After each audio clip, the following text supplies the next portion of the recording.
sin tener la necesidad de nosotros, aún así te hiciste semejante a nosotros. Tomaste forma de siervo y en esa condición de siervo te humillaste sí, a esa condición hasta la muerte. Y una muerte de cruz, una muerte para que allí hubiese sangre derramada. Y esa sangre fue por cada uno de nosotros. Esa sangre era para la reconciliación, esa sangre era para limpiarnos, para borrar nuestros pecados, para hacernos hombres libres, para que ahora levantásemos manos santas sin iras ni contienda, para que ahora, Señor, en nosotros pudiera haber un ex drogadicto, un ex alcohólico, un ex ladrón, un ex delincuente, un ex pendenciero, un ex mentiroso. Ahora somos nueva criatura. Ya no vivo yo, Cristo vive en mí. Tú, Señor, hiciste de nosotros tu morada, hiciste de nosotros tu habitación, hiciste de nosotros el lugar donde tú, Señor, establecerías tu trono, convirtiéndote el Señor de nuestras vidas. No te avergüenzas de llamarnos hermanos. No importa lo que otros digan, que nos has tomado del mundo y habiendo sido nosotros la escoria, aún así no te avergüenzas de llamarnos tus hermanos, tus hijos. Oh, en tu alegría y en tu gozo nos has compartido de la vida eterna. Siendo nosotros mortales, nos convertiste en inmortales. Pronto esto corrupto se vestirá de incorrupción. Pronto esto mortal de inmortalidad. Pronto diremos: oh muerte, ¿dónde está tu aguijón? Sepulcro, tu victoria. Porque sorbida es la muerte en victoria por medio de aquel que nos amó. Oh, te damos gracias, Señor. Por eso para ti son nuestras alabanzas. No cantamos para sentirnos bien, sino cantamos para darte nuestra gratitud. Te estamos agradecidos. Por eso para ti sea la gloria, la honra y la alabanza en el nombre de Jesucristo el Señor. Amén. Y a su gloria, para ti, Señor, sea la gloria por siempre. A su nombre. Solo a ti, Señor, y a tu nombre. Bendito sea el Señor, hermano. Solo Él es digno de tomar tal gloria, no tan solo porque creó. Él creó todas las cosas que existen, las que son, sino también estas, habiéndose apartado de Él, Él las redimió. Así cantábamos: con su sangre nos redimió, nos rescató, nos compró, nos recuperó. Aleluya. Bendito Dios. Quiero invitarles, hermanos, a que abran las Escrituras en 2 de Corintios, en su capítulo 5.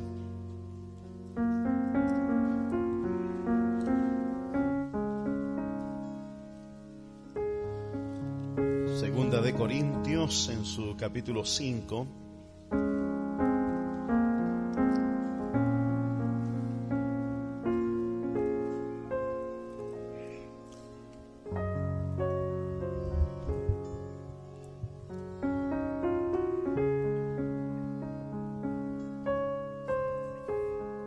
Todos los hermanos también que a través de la internet nos están escuchando, los saludamos en el nombre de nuestro amado Señor Jesucristo, deseando ricas bendiciones para ellos en Arica, en Iquique, Calama, Santiago, que están siempre domingo a domingo con nosotros y también algunos días de la semana. Y no sé si a través de los celulares acá escucho, parece que hay alguien al otro lado del celular. Seguro alguien, alguna familia, algunos hermanos están escuchando y les saludamos también. Que sean muy ricamente bendecidos. Esperando que cada uno de nosotros sepamos acercarnos con la necesidad que tenemos de Él. No la necesidad que tenemos en la carne, sino en nuestro espíritu. Esa es la primera necesidad que Dios conoce y que quiere Él suplir. Hermanos, les dije entonces en el capítulo 5, vamos a leer del verso 11 en adelante. Conociendo pues el temor del Señor, persuadimos a los hombres pero a Dios les es manifiesto lo que somos. Y espero que también lo sea vuestras conciencias. No nos recomendamos, pues, otra vez a vosotros, sino os damos ocasión de gloriaros por nosotros, para que tengáis con qué responder a los que se glorían en las apariencias y no en el corazón. Porque si estamos locos, es para Dios, y si somos cuerdos, es para vosotros. Porque el amor de Cristo nos constriñe, pensando esto, que si uno murió, por todos luego todos murieron. Y por todos murió, para que los que viven ya no vivan para sí, sino para aquel que murió y resucitó por ellos. De manera que nosotros de aquí en adelante a nadie conocemos según la carne. Y aún si a Cristo, conocimos según la carne, ya no lo conocemos así. De modo que si alguno está en Cristo, nueva criatura es. Las cosas viejas pasaron, he aquí todas son hechas nuevas. Y todo esto proviene de Dios, quien nos reconcilió consigo mismo por Cristo y nos dio el ministerio, el servicio de la reconciliación. Que Dios estaba en Cristo reconciliando consigo al mundo, no tomándoles en cuenta a los hombres sus pecados, y nos encargó a nosotros la palabra de la reconciliación. Así que somos embajadores en nombre de Cristo, como si Dios rogase por medio de nosotros. Os rogamos en nombre de Cristo, reconciliaos con Dios. Amén. Palabra de Dios. Gloria a Dios. Ese es el apóstol Pablo, hombre llamado, elegido por Dios y enviado a los gentiles, que somos nosotros. Nos alegramos y nos gozamos de saber que no quedamos al margen de esta salvación, y nos envió un apóstol. Y ese es el apóstol Pablo. Los otros apóstoles fueron a Israel, estuviesen esto donde estuviesen, y el apóstol Pablo a los gentiles, que en este caso somos nosotros, los que vivíamos sin Dios y sin esperanza. En un mundo así como el que conocemos, estábamos sin Dios y sin esperanza. Y muchos todavía caminan así, sin Dios y sin esperanza, ignorando que Dios ya nos ha concedido la salvación por medio de nuestro Señor Jesucristo. Y esa es la tarea de cada uno de nosotros, de seguir difundiendo este evangelio, no como si buscásemos adeptos.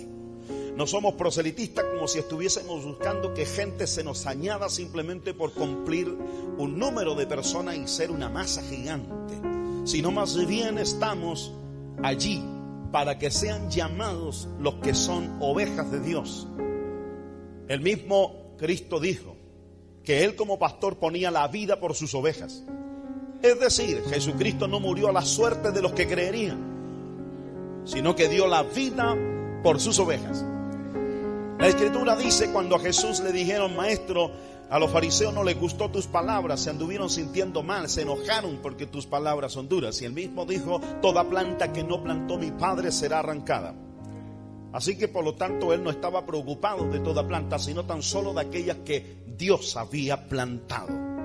Aleluya. Así que el que es de Dios nos oye, dice el apóstol. Ese nos oye. Porque la palabra de la cruz es locura a los que se pierden, dice. Claro. Los judíos piden señales, dice. Y los gentiles, los griegos, piden sabiduría. Por eso que el griego, que donde estamos nosotros representados, aunque nosotros no somos griegos, pero la Escritura habla de judíos y griegos. Y cuando habla de griegos se está refiriendo a todo el mundo gentil aparte de los judíos.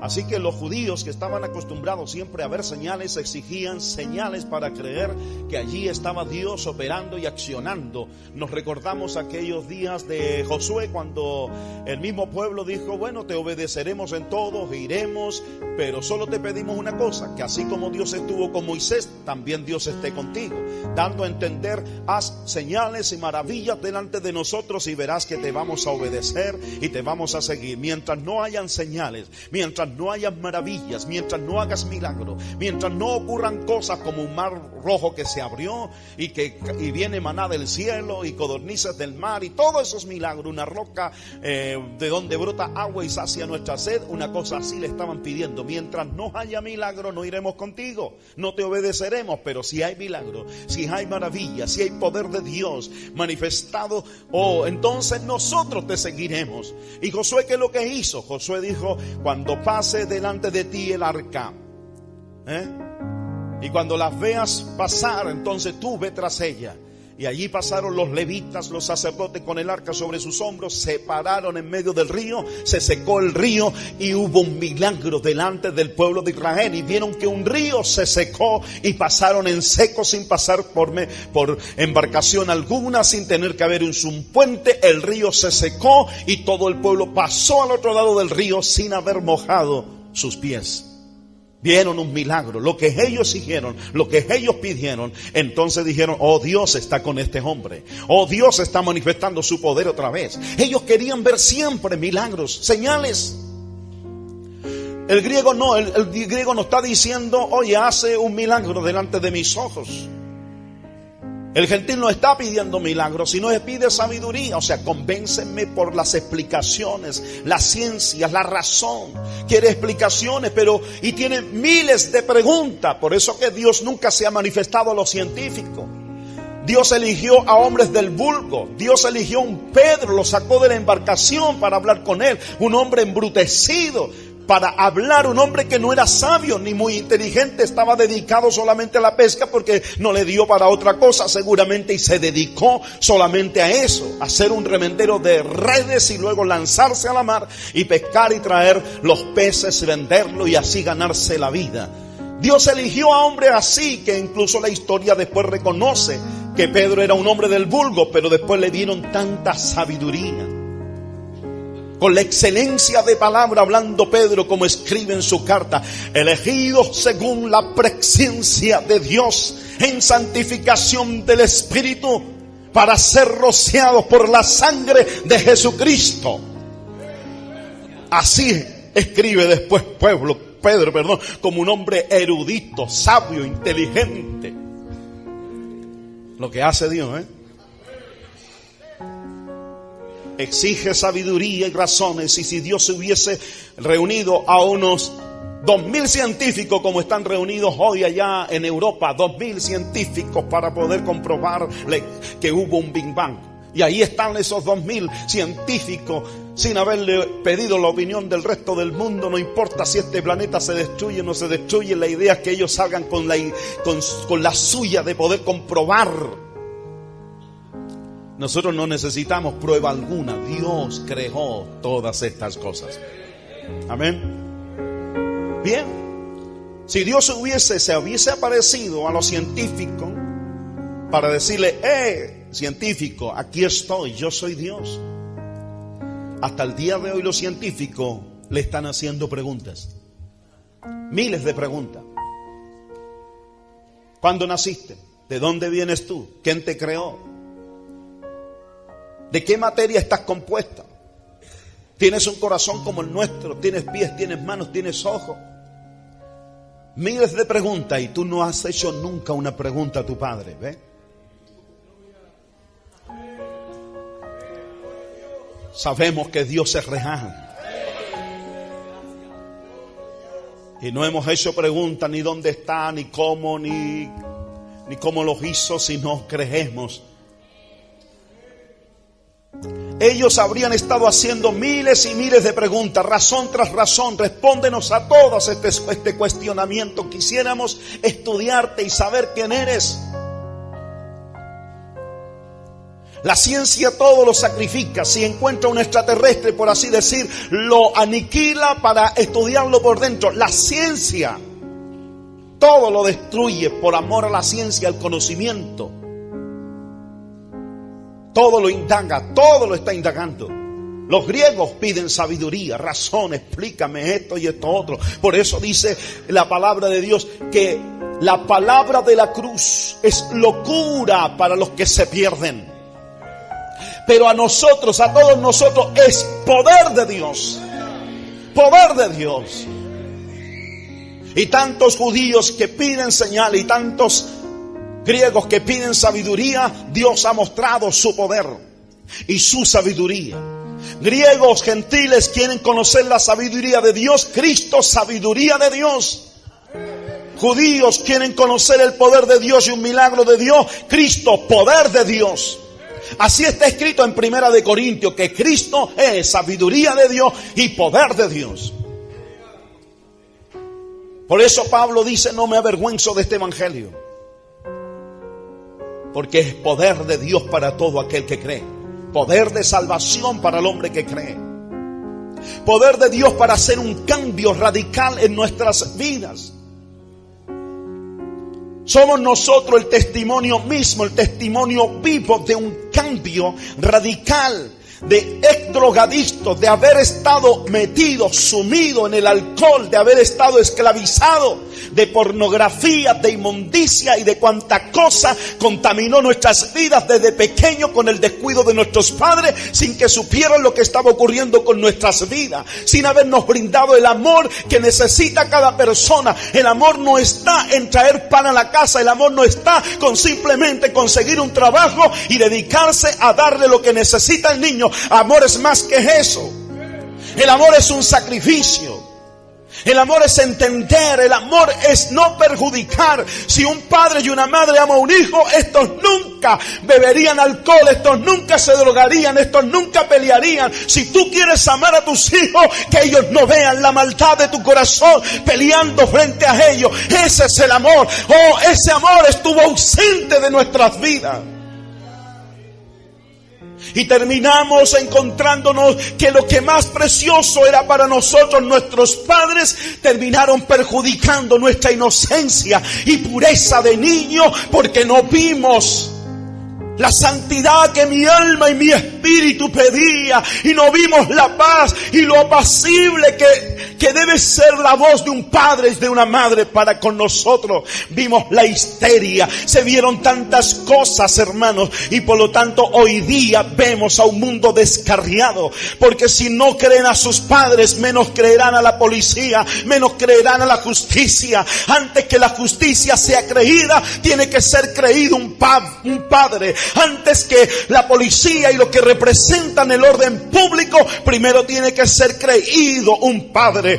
Porque es el padre el que le dice al hijo: no robes, no mientas. Es el padre el que le enseña al hijo: no fumes, no tomes. Pero no hay moral y no hay manera de poder decirle a un hijo: no hagas esto, cuando los hijos han visto que sus propios padres han quebrantado esa moral en el mundo.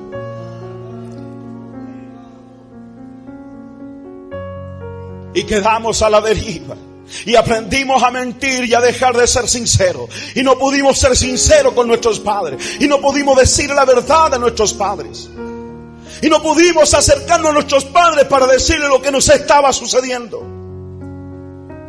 Porque no nos dieron la confianza. Y si nos daban la confianza, si decíamos la verdad, recibiríamos castigo y no recibiríamos cariño y amor y que nos hagan volver. Nuestros padres fueron incapaces, sin poder alguno, de poder hacernos volver a la pureza y a la inocencia cuando esta se nos fue quitada. Todo estaba perdido. Nos extraviamos en el mundo.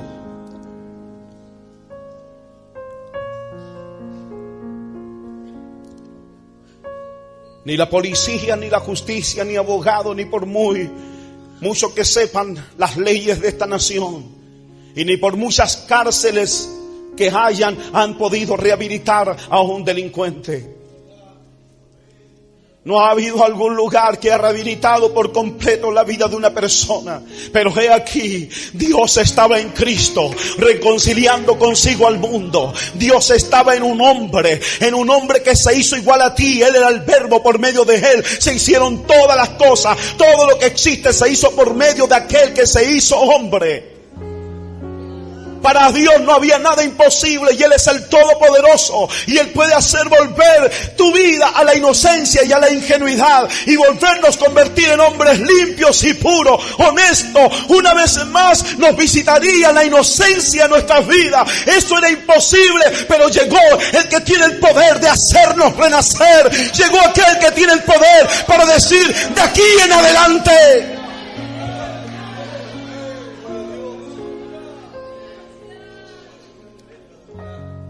Si aún a Cristo, dice aquí lo que hemos leído, si aún a Cristo le conociéramos en la carne, ya no le conocemos así. Porque he aquí, todas las cosas viejas pasaron.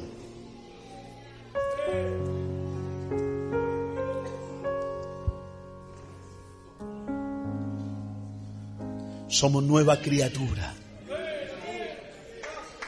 Aunque la canción dice: no tengo atadura. Y cada vez que quiero decir eso me viene a la cabeza otra cosa. Siempre digo: ahora soy nueva criatura. Lo declara la Escritura. Porque nadie más tiene el poder. Esta radica aquí en su palabra. Su palabra, y si tú le dices amén a la palabra, esta llegará a ser en ti para lo que vino. Para lo que vino. Y si la palabra dice que ahora hay un de aquí en adelante, dando a entender hay un borrón y cuenta nueva. Es imposible. Estas manos que ustedes ven aquí no lo cambiaron, hermano, los correjazos de un padre y de una madre. Aunque fueron muchas veces castigadas, no dejaron de robar, no dejaron de hacer lo incorrecto, pero bastó la sangre de Cristo. Una sola vez el haber creído, estas manos nunca más fueron instrumentos de injusticia. He visto el poder de Dios. He visto niñas de 6 años correr y venir a mí a tirarme los pantalones, a decir: pastor, pastor. Y yo no le pongo atención. Y cuando le pongo atención dice: yo quiero devolver el lápiz que de mi compañero. Eso es poder de Dios, cuando la palabra y el Espíritu toca a una persona. Es poder de Dios. Y Él vino a reconciliar consigo a todos, sin excepción de persona. Este no es un problema de Dios. Es un problema del hombre que no quiere, que lo único que quiere es razonar con Dios. Y Dios ya lo hizo el cambio en tu vida. Mas tú solamente te basta decir amén.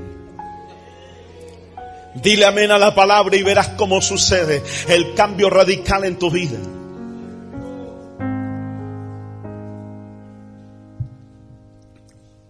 Cuando Dios toca a un hombre,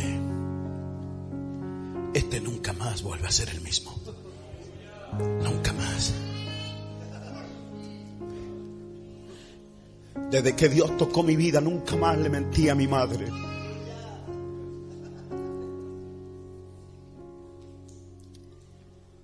Eso es poder de Dios. Es tan fácil mentir. Y cuando Dios cambia una vida es imposible mentir. Es imposible. Aleluya. Dios no te está prohibiendo nada. Solo quiere cambiar tu vida de tu vida cansada. Como dice Pablo: aunque quiero hacer el bien, termino haciendo lo que no quiero. Y así es. Y eso es lo que sucede. Como le hablaba, ¿se acuerda de aquel varón, Jorge Chicaedi, que no quería robar y robaba? Que no quería emborracharse y se emborrachaba porque era un esclavo de aquello. Pero también le sucedió una bendita esclavitud. No quería escuchar a Dios, pero lo escuchaba. Solo quería oír a Dios. Así es, somos nosotros, nuestra alma. necesitamos oírlo, escucharlo. Él cambió tu destino. Ibas un camino a la condenación hasta que se colocó el disco pare en nuestras vidas.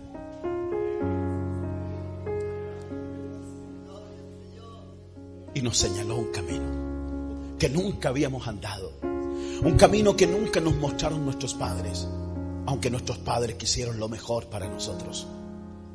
Pero hacía falta más que disciplina, más que correa, más que castigo, más que prohibiciones, más que meternos miedo con el coco y meternos miedo con montones de cosas que nos iban a ocurrir si nosotros hacíamos ciertas cosas. Eso no bastó para hacer de nosotros gente intachable. Hacía falta algo más. Y nosotros lo ignorábamos hasta que vino a nuestro conocimiento esto: que Dios estaba en Cristo reconciliando consigo el mundo. Todo hombre que hace pecado es esclavo del pecado. El esclavo no queda en la casa para siempre. El esclavo tiene que irse. Solo los hijos de Dios se tienen que ir con el Padre. Y ellos se quedan en la casa para siempre. Pero está escrito que dice: si el Hijo os libertare, seréis verdaderamente libres. Libres, libertad. Y cuando Él nos hace libres, nosotros tenemos ahora un grito de libertad y decimos libertad. Y no somos hipócritas al decir que somos gente libre. Pablo estaba en la cárcel y decía que era un hombre libre.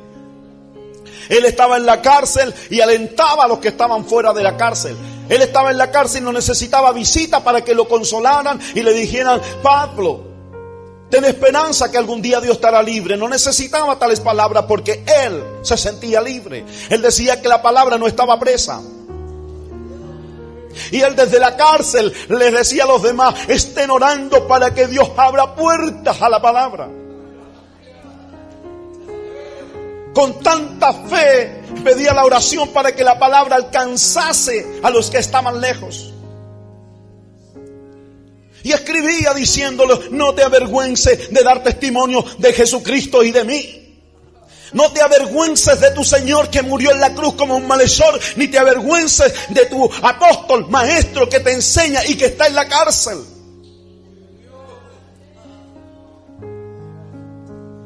Su moral no estaba por el suelo, no estaba decaído, no estaba diciendo: nada me funciona, porque a mí, si yo soy el hombre de Dios, debiera estar prosperada mi vida, ser un hombre libre. Oh, él sabía que su vida estaba prosperada, porque la prosperidad no radicaba en que tuviera casa, tuviera auto, en que tuviera todos los lujos, sino que él sabía que su vida estaba prosperada porque él amaba a Dios y todas las cosas le estaban ayudando a bien. Y él quería ir a testificar a Roma y por lo tanto se le estaba llevando gratis a testificar frente al César.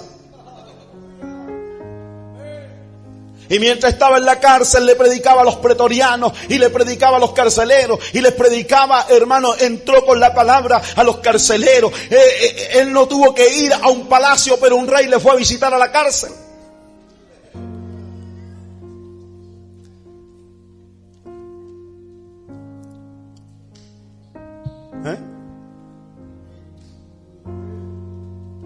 Si tú quieres que la presidenta de esta nación te reciba en la moneda, tienes que hacer algo extraordinario para tu nación. Pablo no hizo nada para ellos, pero un rey le fue a visitar a la cárcel.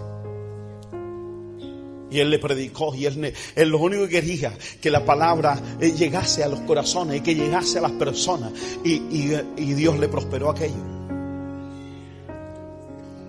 Y él le dice, Pablo dice: por poco me persuades a ser como tú.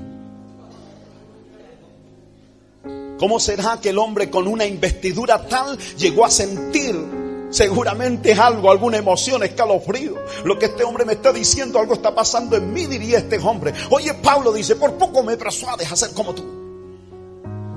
Y Pablo dijo: ojalá fueses como yo, pero sin estas cadenas. Ojalá fueses como yo, pero no en esta cárcel.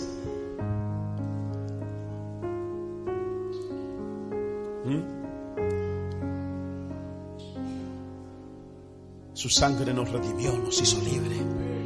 Y yo soy libre. y soy libre. La constitución política de esta nación me dice que todo ser humano, todo hombre o mujer que nace en esta tierra chilena, nace siendo libre. Así dice la constitución política. Pero los que hicieron la constitución política no se dieron cuenta de que todo hombre que nace en este mundo, no en esta tierra chilena, sino en este mundo, nace con la naturaleza del pecado, y por lo tanto el hombre no es libre en realidad, sino que algún día esa naturaleza hará que cada ser humano se esclavice en algún pecado, se esclavice en algún vicio, quedará esclavo en cualquier momento de cualquier cosa corrupta que hay. El pecado que está en la persona es un poder dominante tan fuerte que nadie puede controlar. Todo aquel que hace pecado es esclavo del pecado, dice. Por eso es que la persona lo hace, porque está sometida al pecado. Y por lo tanto, cuando hay pecado no se puede gritar libertad. No importa que hace pocos días, 18 de septiembre, hayan estado levantando sus banderas y en cada casa colocan el emblema patrio para colocar la bandera y recordar que un día hubo un libertador en esta tierra, y ese libertador fue Bernardo O'Higgins, y lo celebran y dicen: son los próceres los que nos dieron esa libertad. Oh, esa libertad en realidad solamente fue una independencia, de habernos independizado del invasor español que tenía el dominio de estas tierras. Solamente es eso, pero no dejaron de tomar, no dejaron de drogarse, no dejaron de violar. La violación continuó. Hubieron personas que siguieron siendo violadas a pesar que se gritó libertad el día de la independencia. Se celebra el día de la libertad un 18 de septiembre y jóvenes matan a otros jóvenes, y ahí está la droga haciendo estrago y haciendo pedazo a la juventud. ¿Qué tipo de libertad es la que hablamos? Llegó la democracia y también nos hizo gritar libertad. ¿Qué tipo de libertad? Si el hombre sigue siendo esclavo del pecado, sigue siendo un hombre que se vuelve contra sus padres. Entonces entiendo que esa no es la libertad que Dios nos vino a dar. Como dijera alguien por allí, un pastor orando y dando gracias por el libertador que Dios nos había dado por Bernardo O'Higgins. No, ese es el libertador que Dios nos dio. El libertador que Dios nos dio hace 2000 años atrás, lo tomaron injustamente y lo llevaron a la cruz y lo mataron, pero resucitó al tercer día y me hizo gritar libertad. Yo grito libertad porque soy libre. Libre, con mano santa. No tengo ira, no matamos, no violamos, no hacemos estas cosas corruptas.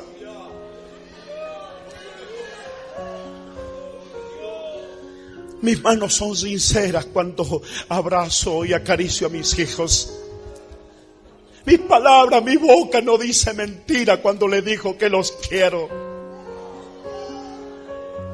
Me hizo limpio, me hizo libre, su sangre.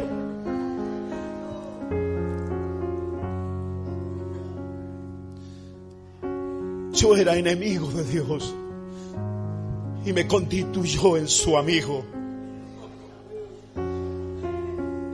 ¿Qué clase de Dios tan maravilloso que tiene tal altura y se hizo mi amigo?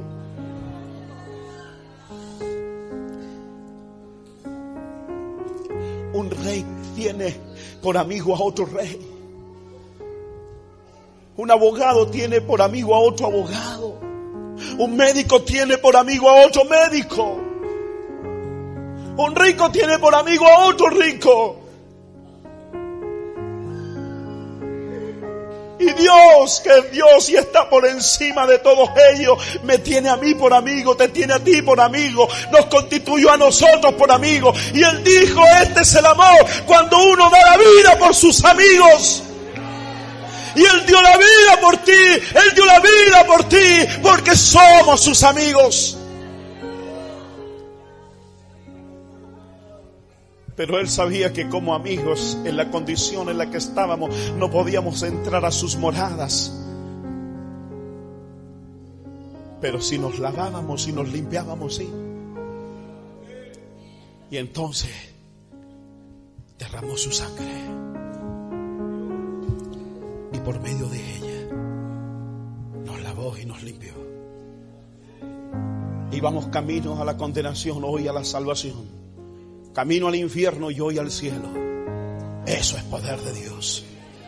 Eso es poder de Dios.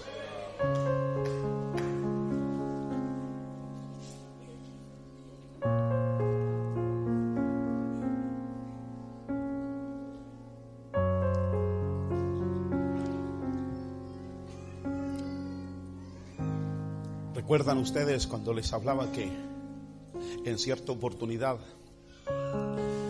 cuando navegaba con los hermanos en un pequeño bote, no en una lancha, sino en un bote, estábamos allí entre la isla y el continente, y entonces yo miré alrededor? Yo había viajado a la isla muchas veces, pero en lancha, no en un bote.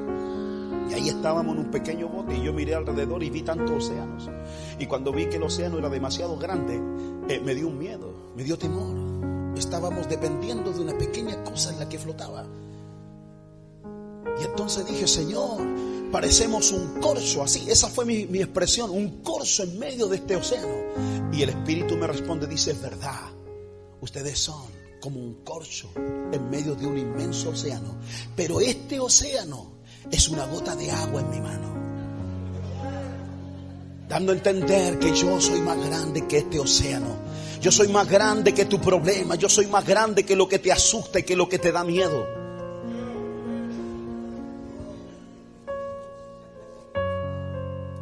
Entonces, ¿por qué les cuento esto y les hago recordar esto?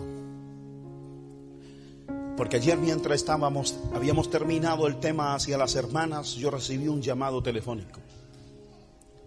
Y el llamado era de mis hermanos que se habían echado a la mar el día de ayer y se embarcaron rumbo a la isla Mocha. Son muchas horas de viaje y había viento sur y por lo tanto iban viento en contra. Las olas eran grandes y el hermano me llama y me dice: pastor, en este momento las olas son demasiado grandes que azotan la embarcación.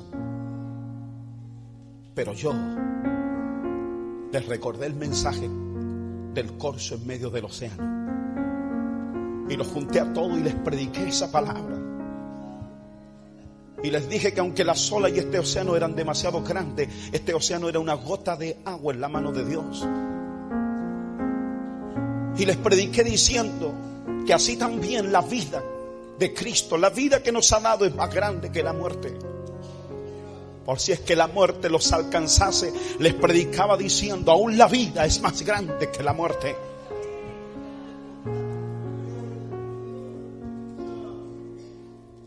La Escritura dice: el postrero enemigo que será destruido es la muerte. Entonces entiendo que la vida es más grande que la muerte, porque la muerte va a ser algún día destruida, pero la vida eterna que nos ha dado Dios, así es, eterna.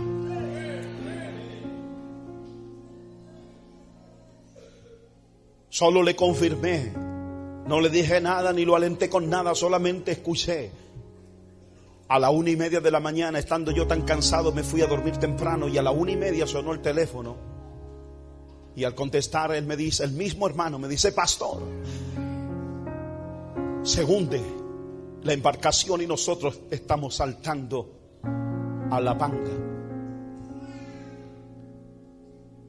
Yo tomé el teléfono y llamé a todos los ancianos para que se pusieran a orar por nuestros hermanos, porque se estaban hundiendo a la 1:30 de la mañana ayer. Pero la voz de él fue tan tranquila.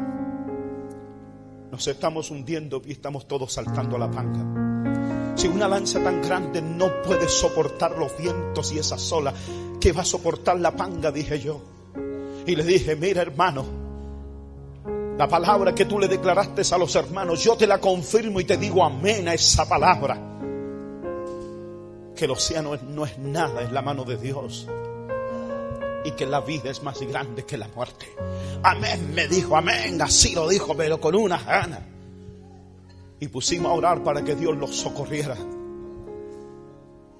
Nadie los socorría, ni la pesquera estaba dispuesta a enviar alguna embarcación para socorrerlo. Pero Dios proveyó que una embarcación que andaba por allí, una embarcación grande, pasó y los socorrió y les prestó ayuda, y pudieron ellos ser remolcados por la otra embarcación, y en este momento todavía están haciendo agua y vienen de regreso. Y la otra embarcación, los hermanos, algunos que ahora no están aquí, presurosamente se prepararon a la esperanza, cosa que no debe ser una casualidad que se llame esperanza. Y salió la lancha Esperanza ahora de puerto para ir a escoltarlo y a remolcarlo y a llevarles víveres para traerlo a casa. Oramos a Dios para que lleguen bien. Dios es más grande que tu problema.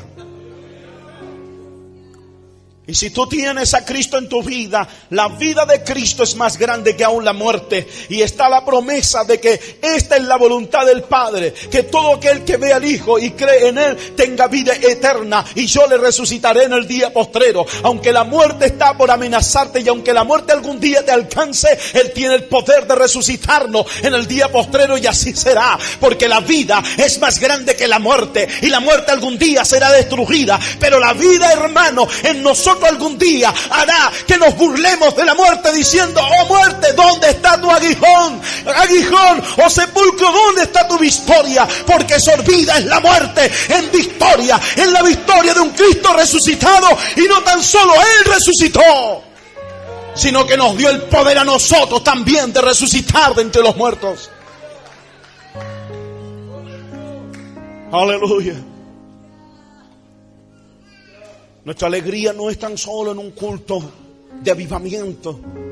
Aun cuando sepultamos los nuestros, estamos llenos de alegría y de esperanza. Cuando los hermanos lleguen a puerto, les recibiremos como resucitados.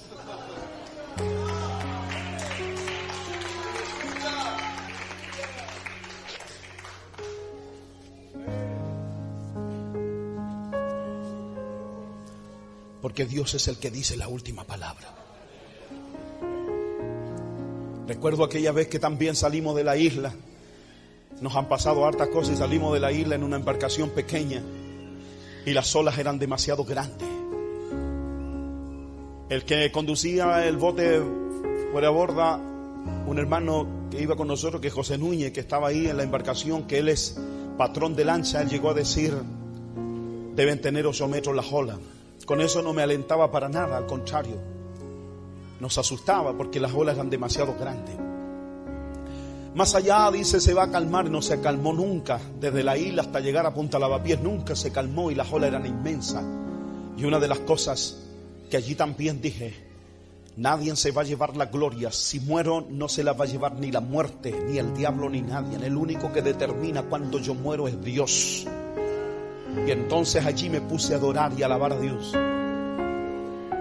La vida es más grande que la muerte. Padre, tú nos has dado vida.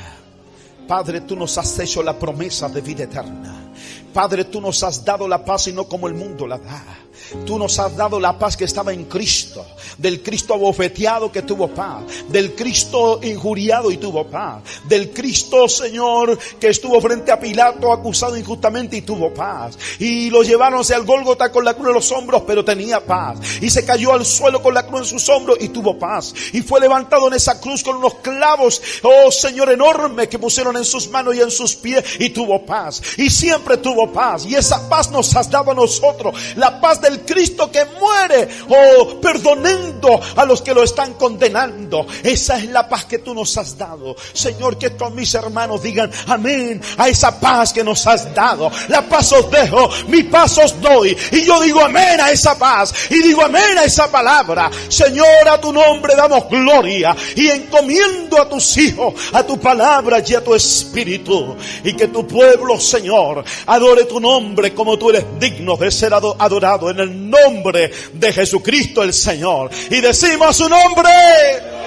a su nombre. Aleluya, alabemos al Señor, hermanos.